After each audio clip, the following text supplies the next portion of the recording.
The quiet hum of the Midwest night often brought a particular solace to Victor Allen, a silent balm for a loneliness he rarely acknowledged. At 27, he was, on paper, an uncrowned king, the inheritor of Allen Agree Holdings, an empire forged by his father's relentless will. Over 6,000 acres stretched beneath his gaze, a testament to generations of toil, yet the vastness only mirrored the emptiness within. 2 years after his father's passing, Victor found himself adrift in a sea of superficiality. Relationships, fleeting and transactional, evaporated as quickly as they began. Women saw the gleam of his wealth, the formidable shadow of his name, never the man beneath. He yearned for a gaze that recognized his quiet soul, the one that found peace in the rustle of cornfields at dawn, not the glint of a private jet. The yearning became a plan. Gus Harland, a drifter, unburdened by legacy or lucre, seeking a truth only anonymity could reveal. Miller Family Farm was a world away from his sprawling estate, a stark, humble landscape that reminded him of his own origins. Stripped bare, his quarters, a drafty shed, offered little comfort beyond a cot and a single, moth-eaten blanket. The work was visceral, a raw symphony of aching muscles and calloused hands, a grounding sensation he had long forgotten. The Millers, a family bound by resentment and veiled disapproval, saw him as merely transient labor. They offered blunt orders, cold stares, and the constant hum of their own discontent, echoing the hollow judgment he'd always known. It was precisely what he'd sought. This stark reflection of a world that valued only utility. Yet, amidst the starkness, a quiet flame flickered in the form of Emily. She was the youngest, 32, yet bore the weight of decades of unspoken blame. He'd first seen her in the yard, her mother's sharp words cutting through the afternoon air as Emily stood, hands smudged, head bowed, a silent recipient of familial scorn. Emily, he learned, was the family's afterthought, the one who meticulously bottled jams and nurtured the garden. Her efforts met with a ceaseless tide of criticism. "Why are you always underfoot? Can't you do anything right?" The words were barbs, yet Emily merely absorbed them, a quiet resilience in her eyes that captivated Victor. She reminded him, achingly, of himself. Both of them burdened by unseen forces, navigating a world that demanded a role, not a person. One evening, muscles screaming from a day, wrestling a stubborn irrigation pumpy, Victor stumbled back to his shed, the last sliver of twilight painting the fields in hues of bruised plum and gold. He collapsed onto the cot, too weary even for the cold meal he'd saved. A tentative knock startled him. Emily stood there, a folded, still warm towel clutched in one hand, a tin plate covered with foil in the other. "I thought you might need this," she murmured, her voice a soft current in the gathering dusk, utterly devoid of the usual family harshness. Under the foil, a proper meal awaited him: roasted chicken, mashed potatoes, a slice of apple pie. A small, genuine smile touched her lips as he took the plate, their fingers brushing. A quiet spark, unexpected, electric, passed between them, a fleeting connection that lingered. Her eyes, deep and unreadable, met his. "You looked worn out today. Are you okay out here? The shed gets cold. If you need an extra blanket, I can sneak one from the house." Her concern wasn't pity. It was a quiet, knowing empathy, a recognition of shared vulnerability. He mumbled a reassurance, but she lingered, her presence a soft warmth against the encroaching chill. "If you change your mind," she offered, her voice a low, intimate invitation. Just knock on the back door after lights out. I'm usually up late anyway. And so, a ritual began. Most nights, after the Miller household had settled into uneasy slumber, Emily would slip out to the back porch.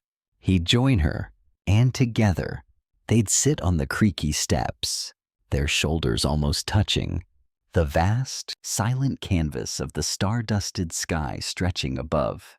Their conversation started simply, whispers about the changing weather, the temperamental cows, the ethereal dance of fireflies over the fields. But slowly, gently, she began to unravel, her heart unfurling like a delicate bloom in the moonlight. You ever feel like you're just extra? She confessed one night, her voice barely audible, a raw edge of pain in her tone, like the world would keep turning the same without you in it. He listened, truly listened, absorbed by the quiet intimacy of her vulnerability. She spoke of her birth, a surprise that, in her mother's eyes, had tipped a fragile family into chaos. Mom always said, I was the surprise that ruined us, she recounted, her gaze lost in the darkness. After Dad died, it's like I'm a constant reminder of their bad luck. Her voice cracked, a tremor running through her, but she forced a dismissive laugh, as if to ward off the pain. He found himself drawn to her dreams, so pure and untainted by the cynicism he knew. I'd love to see the ocean someday, she breathed another night, her eyes alight, reflecting the distant stars, not a lake or a river, but the real thing, waves crashing, salt in the air, maybe even a lighthouse. She hugged her knees, a wistful sigh escaping her lips, and live somewhere quiet, no one yelling about what I did wrong. Open a little bakery with windows that let the morning sun in. Baking pies and breads for people who actually smile when they eat them. She looked at him, a fleeting insecurity in her gaze. Sounds silly, huh? Like a kid's fantasy. But it wasn't silly to him. Her quiet longing resonated with a forgotten part of his own soul. A simple, unadorned desire for peace. The next day, during a rare lull, Victor found an old fence post and began to carve.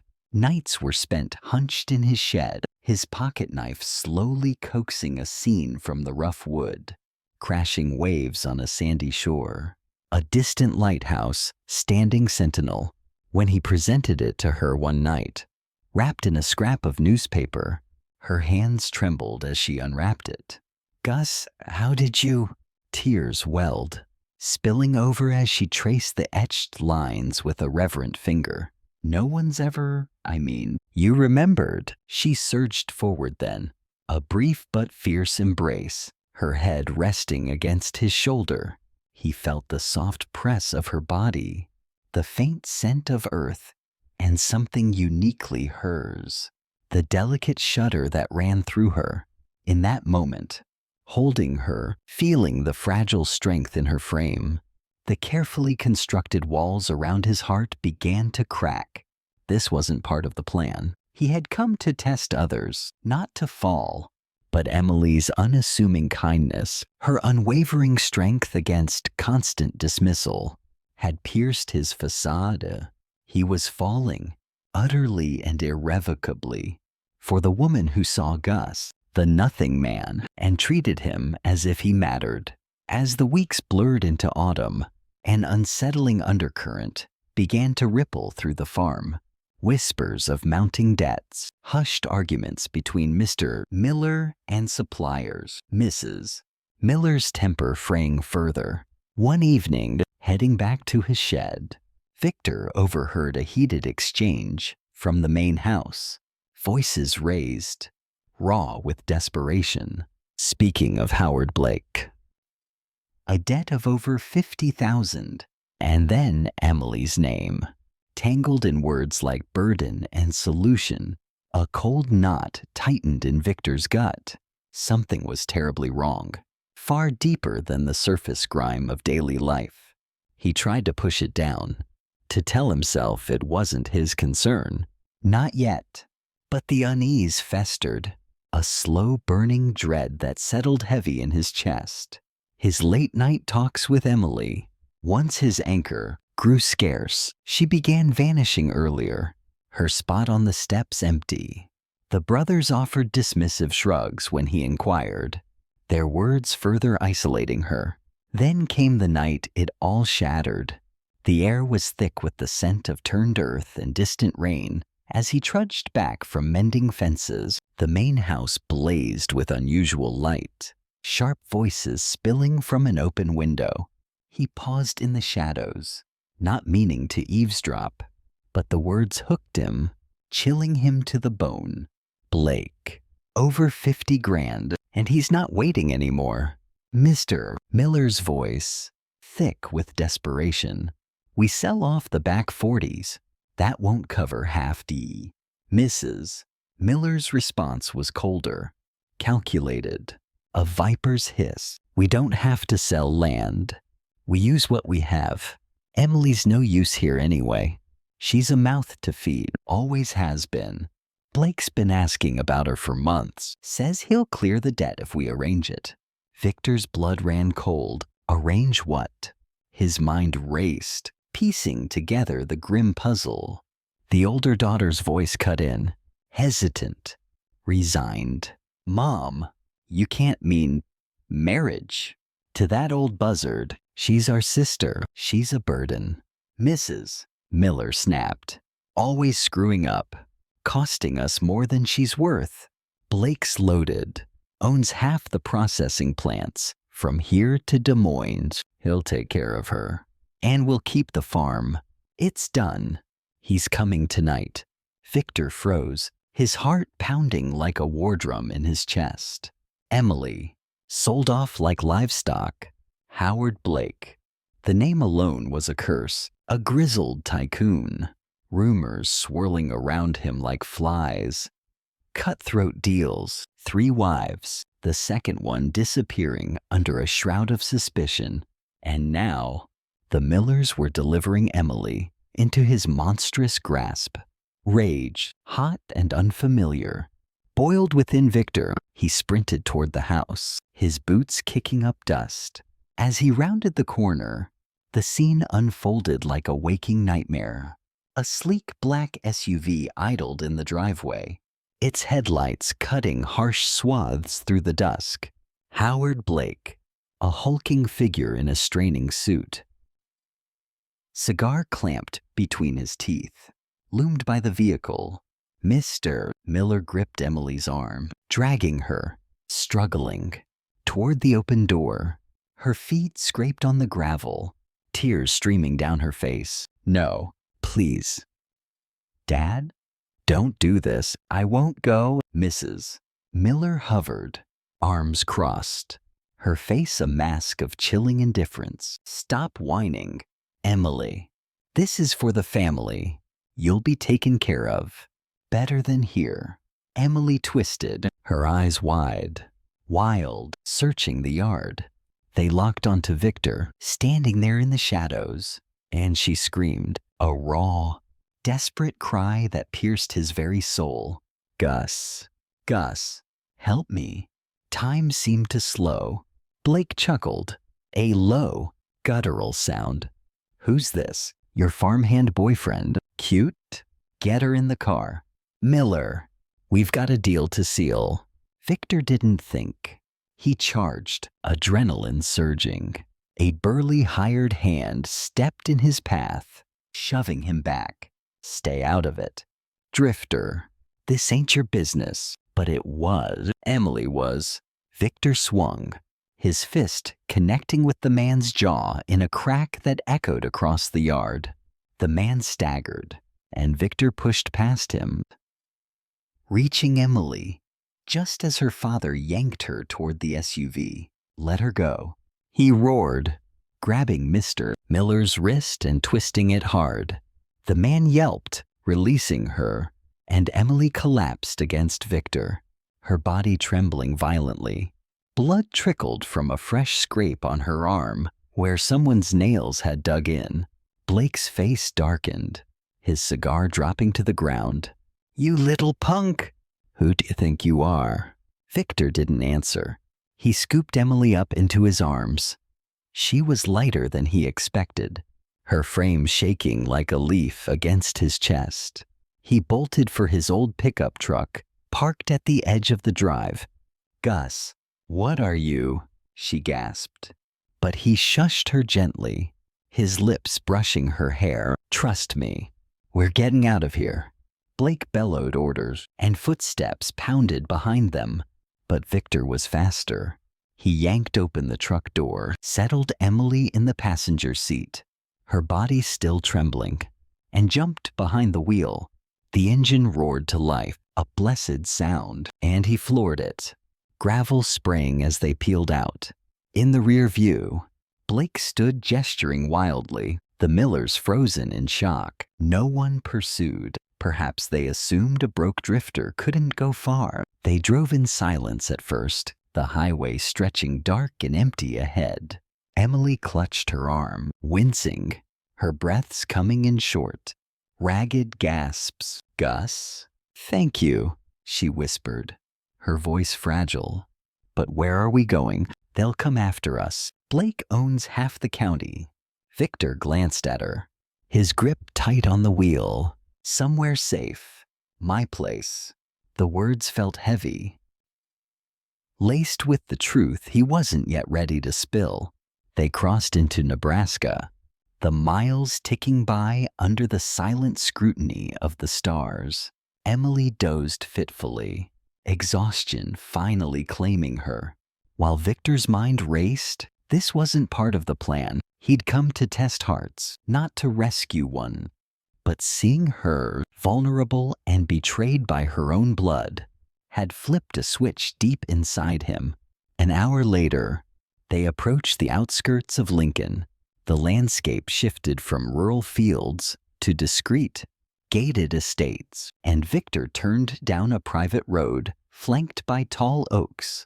Emily stirred as they neared the entrance, a formidable wrought iron gate flanked by stone pillars. He pressed a hidden remote in the glove box, and the gate swung open smoothly, revealing two security guards who emerged from a booth, nodding respectfully. "Evening, sir," one said, waving them through without question. Emily's eyes widened, confusion etching her features. They pulled up to the main house, a sprawling ranch-style mansion with wraparound porches, manicured lawns, and lights glowing warmly from every window. It was nothing like the rundown farm inn. This was luxury, understated but unmistakable. Victor parked and helped her out, her steps hesitant on the flagstone path, her gaze sweeping over the opulent facade. "Gus, what is this? Whose house is this?" Her voice trembled, a mixture of fear and bewilderment. He stopped at the front door, turning to face her under the soft glow of the porch light. Her scraped arm needed tending. But first, the truth.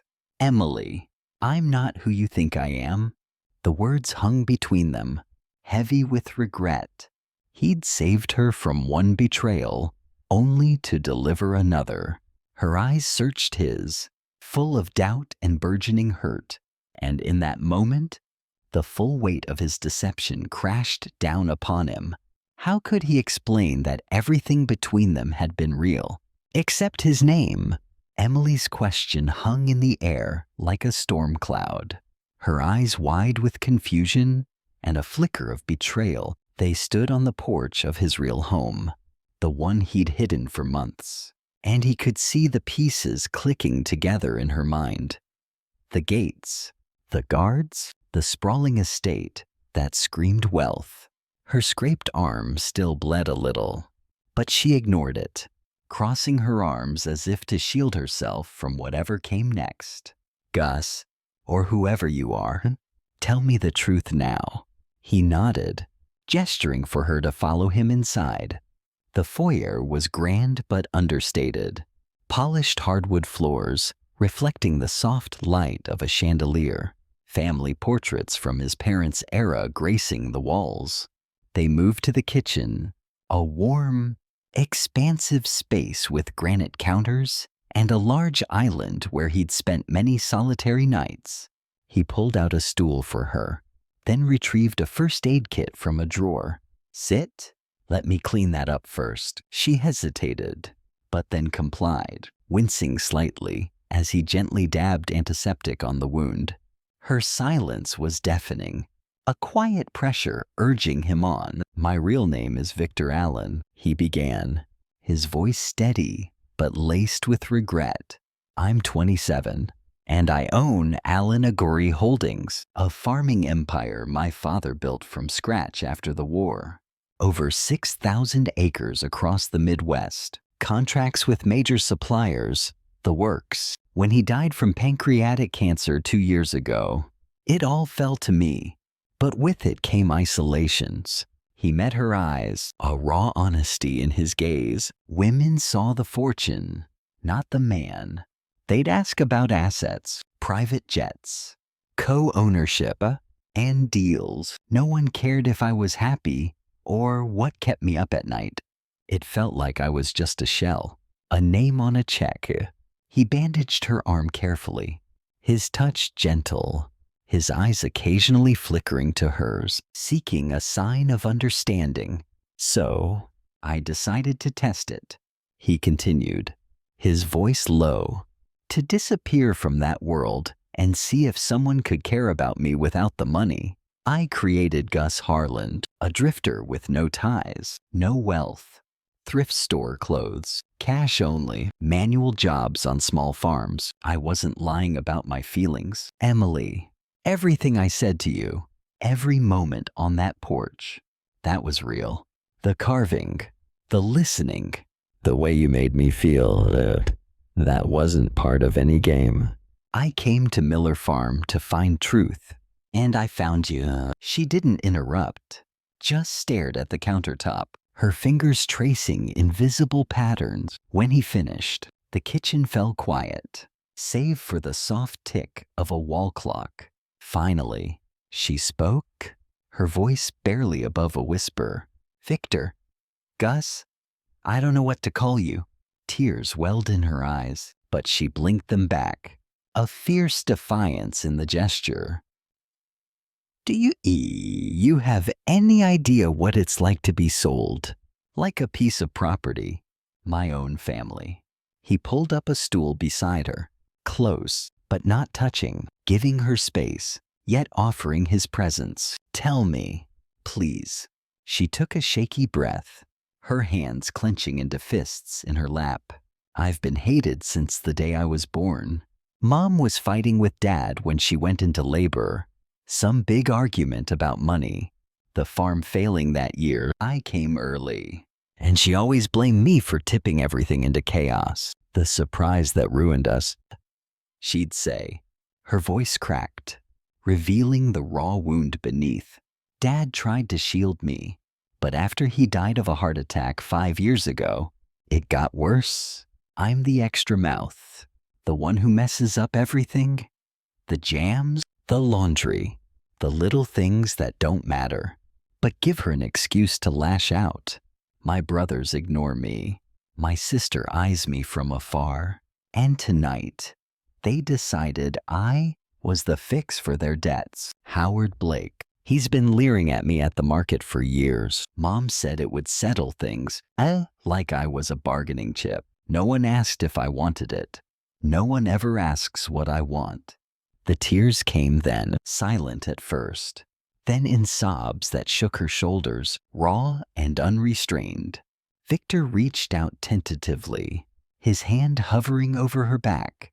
When she didn't pull away, he wrapped his arms around her, pulling her gently against him.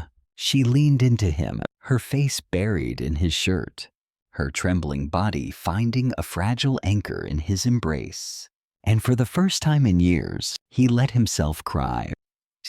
Not for his deception, but for the profound, echoing pain they had both carried, for the loneliness that had shadowed their lives, finally finding a shared space to grieve. The kitchen blurred through his tears as memories flooded him.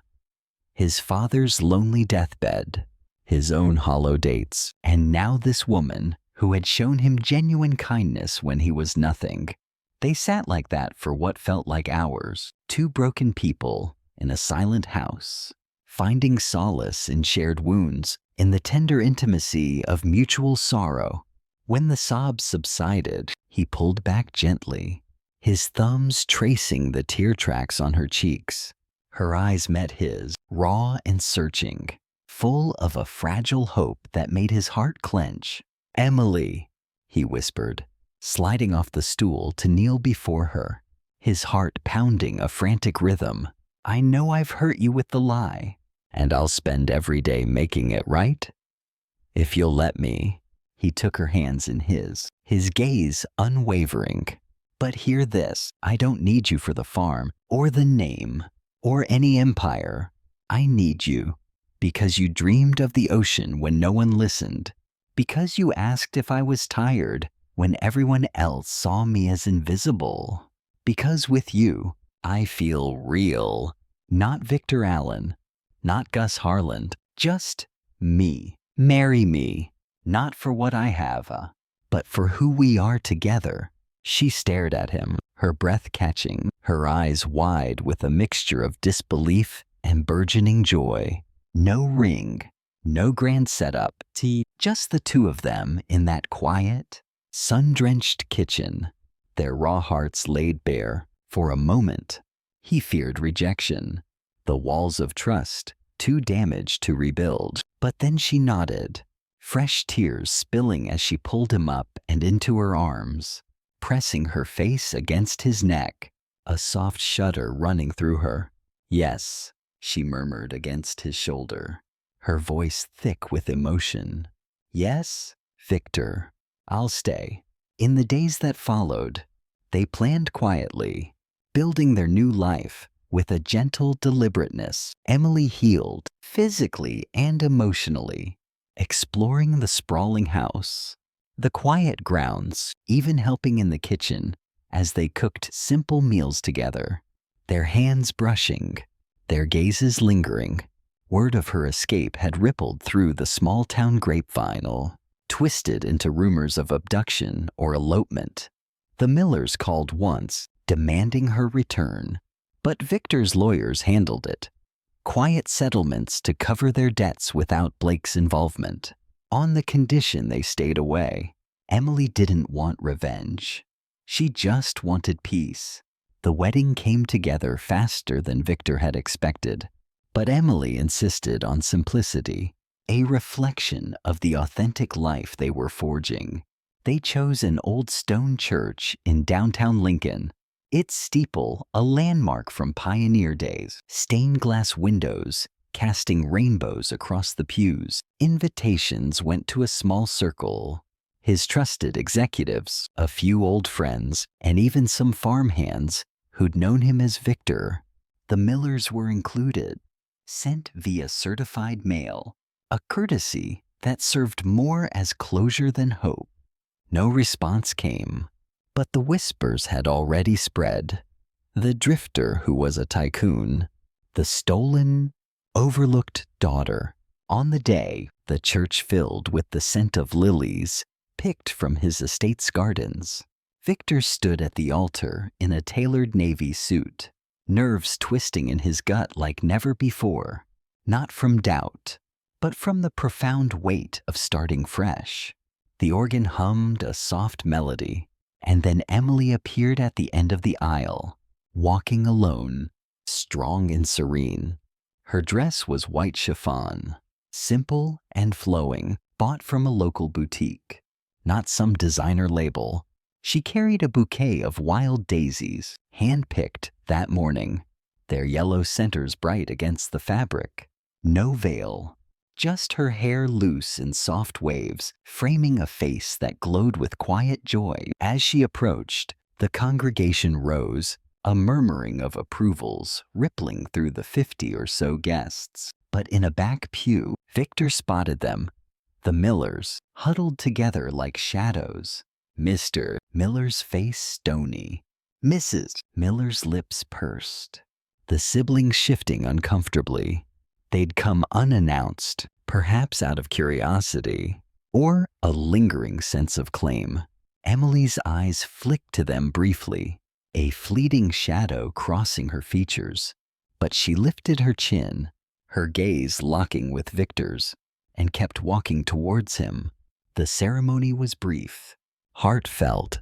They exchanged vows they'd written themselves, promises of honesty, of seeing each other beyond facades, of building a home where no one felt like an extra mile.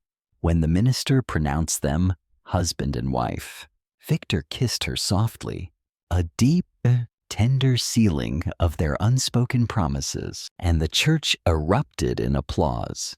But the Millers sat silent, their faces ashen, their clapping conspicuously absent.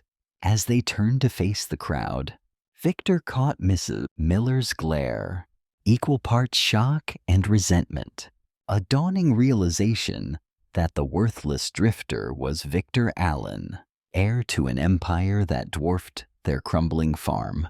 They'd planned a small reception in the church hall, finger sandwiches, cake from a local baker, nothing extravagant. As guests mingled, the Millers approached stiffly. Mr. Miller extended a limp hand. "Congratulations," he muttered, his eyes darting to the polished surroundings. Mrs. Miller forced a smile that looked painful. "Emily, dear, we didn't expect—" But Emily stepped back, her hand firmly in Victor's, her gaze unwavering. Before the awkwardness could deepen, Victor spoke clearly, his voice carrying just enough for nearby guests to hear. "Let me be plain," he said, meeting their eyes one by one. "Emily and I are starting fresh. Anyone who ever saw her as a burden, a mouth to feed, or a bargaining chip has no place in our life. You've hurt her enough. Sold her like property to settle your messes? We're done. No calls, no visits, no claims. If you need help with your debts, my lawyers can arrange a final settlement. But that's it." The words hung heavy, the hall quieting around them. Mrs. Miller's face flushed red, her mouth opening in protest. But Mr. Miller pulled her back. Muttering something about leaving, they shuffled out, tails between their legs, the door clicking shut behind them. Emily didn't gloat or rage, she just exhaled, her shoulders relaxing for the first time that day. A profound sense of release washing over her. "Thank you," she whispered, squeezing his hand. "I don't hate them. I just can't carry that anymore." They danced their first dance to an old folk tune on a portable speaker, the guests cheering, and for the rest of the evening, the weight lifted. No revenge, no drama, just forward. A few months later, with the harvest season behind them and the farm running smoothly under his trusted managers, Victor surprised her with a trip to the Pacific coast. They flew to Oregon, first class, but she marveled more at the clouds passing outside the window than the luxury of their seats. They rented a convertible and drove Highway 101, wind whipping through their hair, stopping at viewpoints where the ocean crashed against rugged cliffs. At Cannon Beach, they walked barefoot on the sand, the haystack rock looming like a sentinel. Emily stood at the water's edge, waves lapping at her feet, her hand gently resting on her belly. A secret they'd discovered weeks after the wedding. A tiny new life growing between them. A little one, she'd said, her eyes wide with wonder. Now, as the sun dipped low, painting the sky in oranges and fiery pinks, she turned to him, her eyes soft and radiant. "Family isn't where you're born," she murmured, her voice filled with quiet conviction. "It's where someone chooses to stay with you." Victor pulled her close, kissing her forehead, savoring the taste of salt and sunshine on her skin. and I'll stay every day," he vowed. His heart full, his gaze fixed on the horizon, on their future. They didn't have everything. No fairy tale perfection. Just them building something true. A love that saw past money, past pain, forged in honesty and profound intimacy. In dropping his mask, he'd found not just her, but himself. And as they watched the ocean swallow the last light, their child growing between them, he knew this was finally home.